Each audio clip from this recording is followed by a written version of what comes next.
जैसे ही इद्रान समीन को विदा करवाकर अपने घर लेकर पहुंचता है, पूरे घर का माहौल बदल जाता है।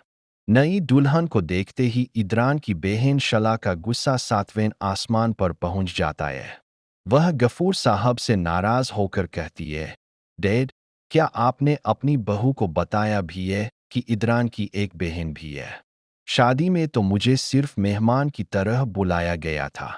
गफूर साहब तुरंत शला को चुप कराते हुए कहते हैं, शला, अभी इस बात को यहीं खत्म करो। मैं बाद में तुमसे आराम से बात करूंगा। इसके बाद इद्रान बिना कुछ कहे वहां से चला जाता है, जबकि गफूर साहब नौकरानी से कहते हैं कि समीन को इद्रान के कमरे तक छोड़ाए। कमरे में अकेली बैठी समीन की आंखों के सामने बार बार शाजिल की यादें घूम रही होती है। उसने तो हमेशा शाजिल के साथ अपना घर बसाने का सपना देखा था, लेकिन किस्मत उसे किसी और के घर की दुल्हन बनाकर ले आई।